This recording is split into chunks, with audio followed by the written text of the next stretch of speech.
old should a child be before you put him or her in front of a computer? Some experts are now saying that a 1-month-old infant can start to interact with a computer. Here at this nursery school, 3- and 4-year-old children are working very well with computers. Indeed, sometimes it seems that children work better with computers than adults do. Today, we take a look at computers and kids on this edition of the Computer Chronicles.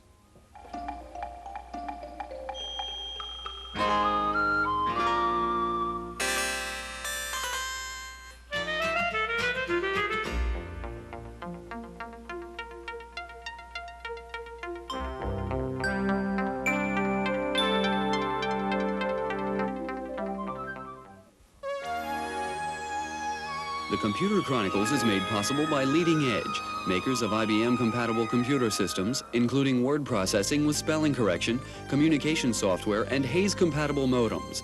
Leading Edge with over 1,000 service centers nationwide. Leading Edge, leading the way to the information age. Additional funding is provided by McGraw-Hill, publishers of Byte. Byte's detailed technical articles on new hardware, software, and languages cover developments in computer technology worldwide.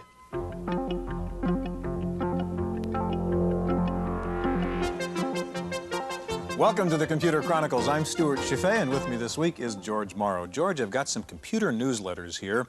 These are not written by Esther Dyson or Jan Lewis. These are written by a teenager in New York, and as it says on the masthead, this thing is called Kids Computer News, by kids, for kids. George, we're talking about children and computers today, and we've all seen the fascination that kids have with computers. Why is that, do you think?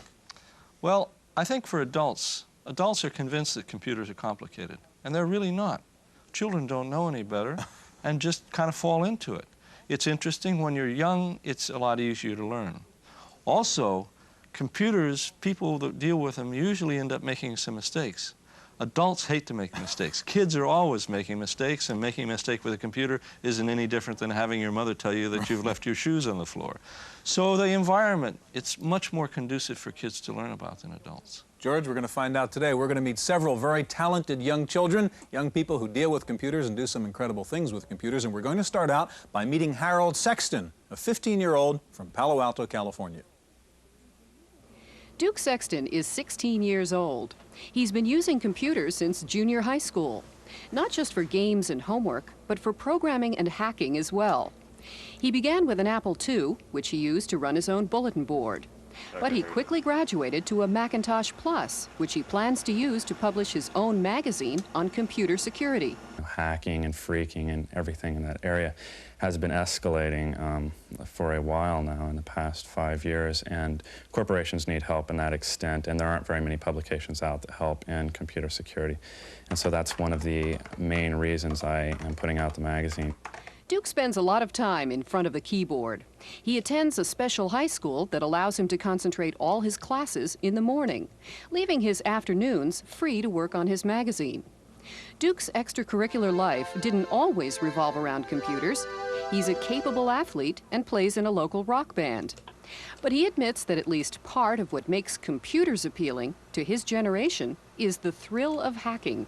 For the first people, I think that is what makes them very exciting, and the fact that you can, if like the Computer Underground got together, it could bring, a powerful situation or corporation or something like that to its knees and render it helpless. But I think that is part of the excitement. Duke hopes to make his career in new computer applications, especially in the fields of biotechnology and robotics for artificial limbs. While Duke has his school to thank for his early interest in computers, he thinks that a lot of other students are scared off by the way the technology is presented. They always say, well, the computer is infallible, but it's the programmer that, causes all the trouble. And that frightens, I think, some students away from it, because when they do make an error, they're going, oh my gosh, how could this happen to me?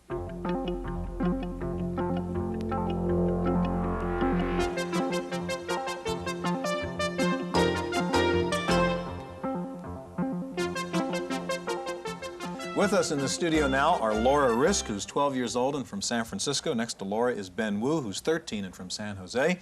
And next to Ben is Arin Arakawa, 11 years old from Los Altos Hills, California. George? Laura, what is it that you find interesting about computers? Tell us. The way that they can do stuff real fast without hardly any input. And the way that there's so much, I mean, they're real small in comparison with Lots of what power they in can a do. small space, huh? Ben? Well, I like the different things that a computer can do. It can help you with like reports, or you want to print out some graphics or anything for school. And also computers is always advancing and it's developing, so there's always something new you can try. So you're saying it's practical, not only fun to play with. Yeah, Helps you in school. Aaron, why do you like computers? Well, I like computers because they give me, they help me with my homework, and I can also be creative on it. And Like in the programming. And there's an unlimited amount of things that you can do on it. Well, you guys have each written programs, which you're going to show us now, Laura, and I want to start with you. And you have a game up here which you wrote. Tell us about the game and play it for us, Laura. Well, there's this turtle right there. Okay. And you're trying to get to the finish, which is the ocean. And you're avoiding the eagles and the dogs, and there's no dogs until the next level. Okay, well, show us how you would play it now. And you can move forward by pressing the F key, and left, and forward. How did you program the eagles? What did you tell them to do? I said, for every time I go forward, you go forward, or back, or something like that. To move in concert with the turtle. Yeah, and... Okay, show us how, would the turtle get caught? Can you show us how a turtle would get caught by an eagle in that game? Okay. So you can see every time you do a turtle move, your eagles each respond in a unique way, huh? And you wrote this using Logo, right, Laura? LogoWriter. It's a combination of Logo and word processing. How long did it take you to write this program? Let's see. Whoop. Lucky the eagle just missed you. Okay.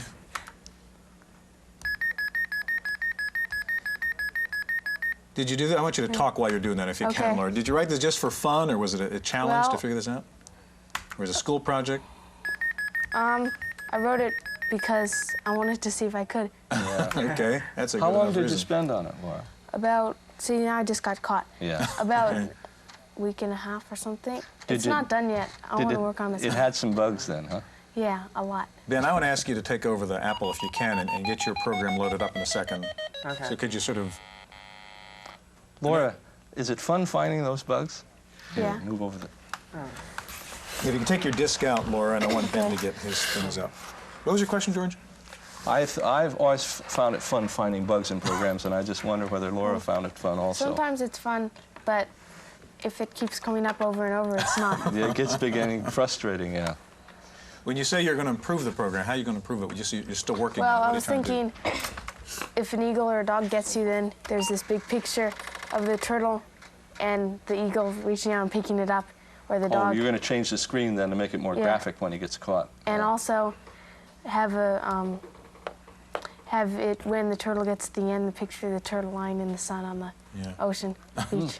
Ben, tell us what your program is here. What are you showing? All right. Well, right here it just showed some randomly generated lines and dots. You know, just simple techniques in BASIC. So this program's written in BASIC? Yes, it's written in BASIC. And this display right here is not randomly generated, and it takes a lot longer time because you have to create it step by step. Now, this part of the program that I created, you can draw by using this joystick. And what it says is you hold down button 1 to draw and button 2 to change color. So what you do is you hold down this button 1 here, and you can draw lines or circles or anything you like.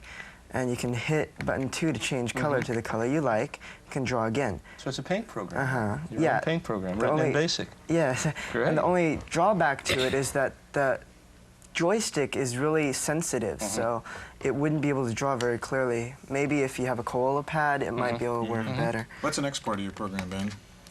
All right. Right here, by using one of these number keys, you can play a tune. So you've turned the number keys into a keyboard there. Yeah, just like a music keyboard. And I'll hit 0 to continue. Okay. All right, and music and graphics are some things that the computer is really good at, and it can also calculate with really great speed. And right now it's going to have a combination of graphics and sounds, and what it's going to do first is going to introduce itself as the Apple IIe. And I used a program called Sam to talk. I changed it a bit, but since it doesn't have a speech synthesizer, it's going to be not so clear, but if you listen carefully, you should be able to hear it. Okay, is it about to come up? Yes. Okay, we'll listen for it. It's loading now, right? Okay, you Not bad. Okay. Now you have a more complicated graphics program coming, don't you? All right. Right here, it's just some different colored lines, and right now it's drawing some circles. Now, for some other computers, you would just type circle and you can draw it, but for the Apple II, you need to give it special equations so that it can do that. So you're having the machine calculate these equations as it draws a circle. And these are great circles on a sphere then, right? And it's going to appear to be a three-dimensional sphere. After this is drawn, it's going to have a three-note harmony, which should not be able to be created, but by playing notes really close together, makes a bubbly sound, but it still sounds like a harmony.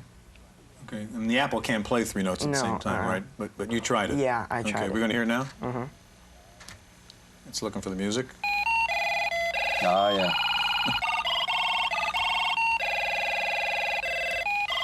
Sounds like harmony to me. Ben, I'm going to have to ask you to unload your disk. I want Aaron to get his program in-house, if you can get that out of there. And as soon as it stops singing, Aaron, you can get your program in there. Okay. While Aaron is loading, Ben, tell me about that program. Did you write that again just for the challenge of it, or what? Yeah, well, I wanted to see how I can create circles because I've always wanted to do something like that. Okay, Aaron, you have a very fast-loading program. You're ready to go, so show us what you wrote. Yeah, okay. Well, this is a voting program. I designed it for my school because we have a student council, and I use this program for the elections. And here it gives you some little So show us how you would use it, Aaron. And I can't make a printout of it, so... Right. So I type no. See, continue. Okay, now I'm going to the setup section. Okay.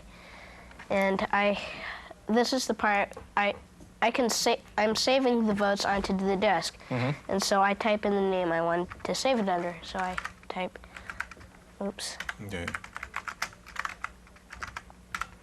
Okay, how many for president? Okay, so you're kind of loading into how many candidates there are for each office. Okay. And now I input the president's names name. Of the candidates. We're just calling P1, P2, etc. Aaron, you wrote this in what language? I'm in BASIC. Okay. And you really wrote this to use it for your class elections in school, right? Looks like this is a voting machine. Well, I think that's what we're about to see, yeah. So it's storing to disk all the candidates' names, right, as you put them in, Aaron? Okay, so we've got 2 candidates for each of 4 offices, huh? Right. And what happens once you get to that point? Well, okay, this is the voting part. Okay, so say I just came up here and I said, well, I want this P1 guy for president, and then... Okay, so as George says, you really invented a voting machine here for students to vote in their class elections on the computer. Right. And you actually have used this in an election. Right. How did it work? Pretty good? Yeah, except I kind of messed it up in one part because I used the same file name twice and wrote over the old file. You'll improve it. Guys, I'm sorry we have to move on. Now, lots of young people are involved in bulletin board systems, and we're going to meet a 13-year-old junior high school student now who runs his own board on his new Apple II GS. Wendy Woods has the report. Bill Bennett has a paper route every day after school, but that's where his similarity to most kids his age ends. The bundles of mail he gets each day tell you something about the importance and popularity of what Bill calls his hobby. Bill, at 13, runs a computer bulletin board on his Apple II GS. It's a 24-hour system with the largest number of discussion topics in the Bay Area. He put it together himself, and it all started 5 years ago when he was 8. My father bought, about 5 years ago, an Apple II Plus, and I just got interested in it through school. Our school was teaching us about how to use it, and, you know, it just seemed like an interesting thing, and if it's there, why not use it? Bill started with games, but the world opened to him when he got a modem. He was fascinated by the information he could get by calling local bulletin boards. That's when he decided to start his own. The information is now coming to me. Before it was coming, you know, I would have to go chase it down and call the local bulletin board systems or whatever and find it all out. But now it's coming and then it's being saved right here on my computer, and it's a lot more convenient. Also, I enjoy running it because on another bulletin board system, I can, you know, get my feelings out. You know, I can ask questions and everything, but I can't exactly run it how I want and put what I want on it and, you know, choose how it looks and everything. You can see how Bill got interested in computers. His dad has one he uses for business. And his little brother Steve inherited Bill's old Apple II. In fact, the only one without a computer at home is his mother, Jean. She says living with a computer addict is a challenge. It was quite an adjustment for someone who didn't even know what a computer was until it walked in when he was 8 years old. And he's a total addict. He really is. It's hard to get him out of his room for anything, whether it's dinner or, you know, anything. Since installing a second phone line for Bill's bulletin board, she says their home life is running smoother. But it's clear the family is proud of their whiz kid and can only wonder what kind of a career he's shaping for himself by this valuable computer experience. In case you'd like to call Bill's board, the number for Cat's Tail is area code 415-349-TAIL. How did he get the name for the board? Well, it's named after his favorite comic strip character, Bill the Cat. In San Mateo, California, for the Computer Chronicles, I'm Wendy Woods.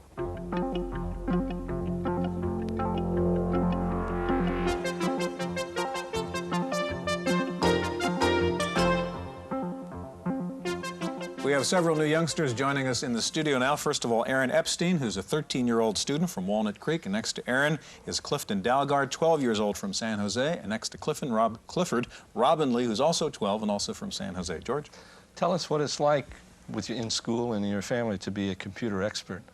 Well, in school, there's no effect. A lot of my friends like computers for the games, and we like trading games. And sometimes they ask me for help with their programs in class. And at home, my dad encourages me to keep programming. And the rest of my family, it's nothing different. Clifton, what about you? I also have a positive result in my school also. My friends enjoy my help to them in computer programming, and my dad, also a computer programmer, gives me help in what I need. Robin? Okay, mine is also a positive attitude because people sort of use me as a resource. You know, you gotta help this guy, you gotta call across the room. And you know, you help teachers as well. You end up learning a lot. So bottom line is you know a lot of stuff that other people want your help on. Need a lot of help. Arin, let's go to you, and you've written a program, and show us what your program is about. My program is called Teachers, and it teaches you 5 different functions that we had in one of our sessions in our textbooks.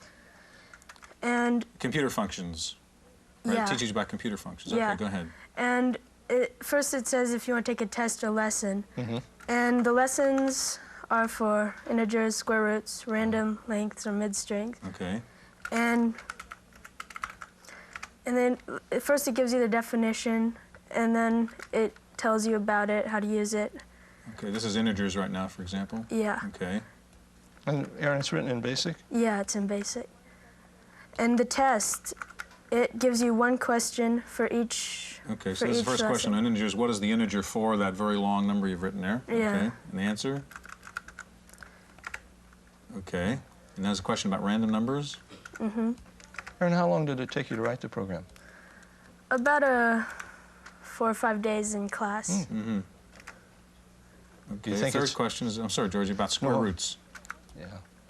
Is it finished, or are you still working on it? Yeah, it's never really finished. You can always add things to it.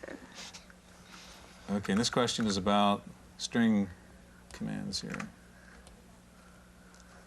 Okay, what's your last one about there? It's about mid-strings. Okay, so what is the output of mid-string, W string, comma 4, comma 2 plus E, if W string is Molly? And the answer is? Why? Yeah. Okay. Super. Good. Now, did you write this just for the fun of it, or for the challenge of it, or? Well, for extra credit. That's a good enough reason. Yeah, and also, it's fun just adding things to it and creating different things on the computer. Arin, I'm going to ask you to take your disk out of there and move the computer over to Clifton so we can have Clifton show us his program. Now you said while you're loading Clifton, Arin, you've only been programming for about 4 months, you said. Yeah. Do you find it a challenge? What's the experience when you're programming? I mean, you stay up all night like a lot of kids do? Sometimes I'm up really late, and because sometimes I find bugs in it, and I just work on them and then I find new things I can do. Yeah. So I can keep picking up different things to do along the way. Clifton, you're on. What's your program? Okay, my program is called Teachtype, and it teaches you how to type. It's like a typing tutor. Okay. Okay. Clifton, how long have you been programming? 2 years now. And right now I'm poking a number to make sure my program doesn't mess up during its stages. It's a courageous programmer who pokes in a live demonstration here. Okay. I have my title screen, and then it shows you a list of its lessons. And different keys to practice on? To practice on. And now I'm going to work on the home keys, which are the first 8 keys. It tells you where to position your keys, or what are the keys, and now it's telling you to type keys. And if I mess up, it'll tell you that's not right, and it'll record the number you get wrong. See, you got 1 stroke wrong. Now I'm going to try a drill, and my drill is random.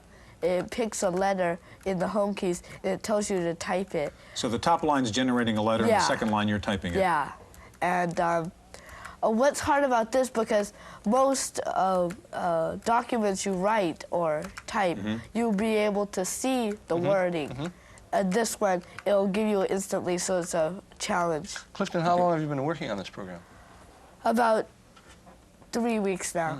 Okay, now what happened just then? You got an answer? Okay, I finished, and this thing, my program has a clock running in it that records your time, and it told me I got 11 words per minute. Okay, so in that particular drill, you were going 11.4 words per minute. How about if you want to know how many errors you had made? Well, I'm adding that also, and what errors is X, and it'll tell me I made only 1 error. So Clifton, you did your own real-time clock then? Yeah.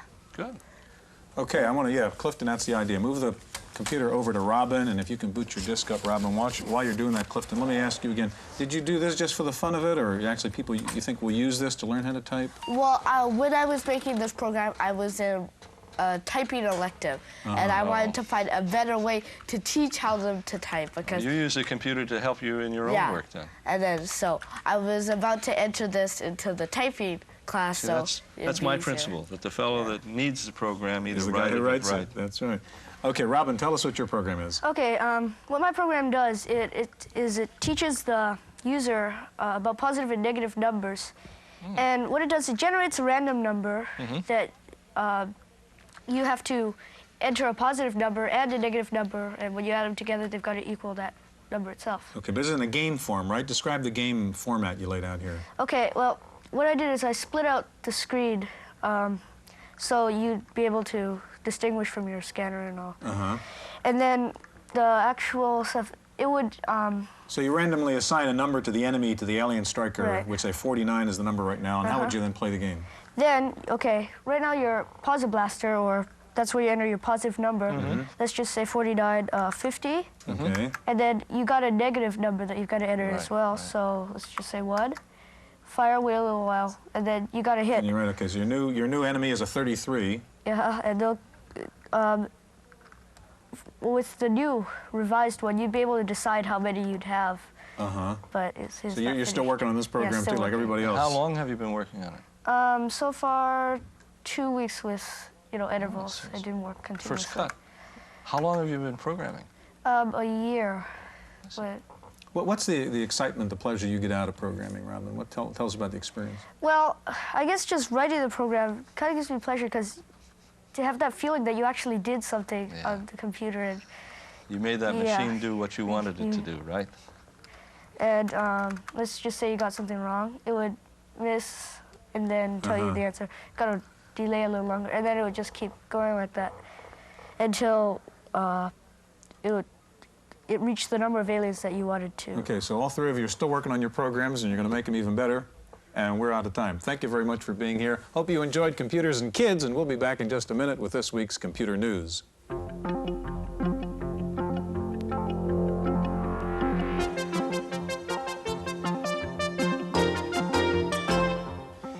Random Access File this week, mixed reviews so far on the two new Macintosh computers. The lower-end new machine is the Mac SE. It's an upgrade of the Mac Plus and features one expansion slot and 2 drives. The expansion slot can take a new board from AST that will let you run MS-DOS software on the Mac SE. It's priced at $2,900 and up, and it's available now. Most attention is being focused on the new 32-bit Mac 2, built around the Motorola 68020 microprocessor. The Mac 2 is 4 times as fast as a Mac Plus, and it has 6 expansion slots. The Mac 2 can also drive a color monitor. It comes in 3 pieces with separate keyboard, computer, and monitor. The Mac 2 can also run MS-DOS software with the new AST board in one of its expansion slots. The Mac 2 can also run Unix with an optional board. Base price for the Mac 2 is $4,800. Shipments will begin in May. One analyst described the Mac 2 as the most powerful personal computer now on the market, saying it was superior to the new compact Desk Pro 386. CD-ROM technology got a major shot in the arm this week with the announcement of a new CD-ROM product from Microsoft called Bookshelf. It's a CD-ROM containing a complete dictionary, a spelling checker, a thesaurus, Bartlett's quotations, the World Almanac, several style and form references, and a national zip code directory, which can automatically find the zip code for any address. All of this comes on one compact disc. The disc and an IBM-compatible CD-ROM drive will sell for $1,100. The drive is made by Hitachi, but it's being sold under the Amdek brand name. Time for this week's software review, and here's Paul Schindler. Excuse me, I was just making comments on someone else's report. Is this what people do to your work when you pass it around for comment? Maybe it's time you tried 4Comment. Now, 4Comment is one of the first packages in a new software category, group writing software. I don't know any large organization that doesn't pass around documents for approval. The problem with passing around paper is keeping track of who made what changes. No problem here. Use a menu to select a file. The cover sheet shows who wrote the file and who it was sent to. Anyone can comment, but only the author can make actual changes to the text. The text is in the upper window. You can produce it with any word processor. Each dot you see at the left indicates a suggested change or comment. In the bottom, reversed blocks are suggested deletions, yellow type is additions, and white text shows the original. Each comment contains the person's initials and date. With one key, you can swap in a revision if you accept it. 4Comment, group writing software for $200 from Broderbund in San Rafael, California. For the Computer Chronicles, I'm Paul Schindler. Fujitsu has announced a breakthrough in language translation software. It's unveiled a package called Atlas One, which can translate English into Japanese virtually instantaneously. The computer screen displays 2 columns. You enter text in English in one column, and the computer displays the Japanese translation on the other side. Fujitsu also announced Atlas 2, which translates from Japanese into English. That's it for this week's Chronicles. We'll see you next time. The Computer Chronicles is made possible by Leading Edge, makers of IBM-compatible computer systems, including word processing with spelling correction, communication software, and Hayes-compatible modems. Leading Edge with over 1,000 service centers nationwide. Leading Edge, leading the way to the information age. Additional funding is provided by McGraw-Hill, publishers of Byte. Byte's detailed technical articles on new hardware, software, and languages cover developments in computer technology worldwide.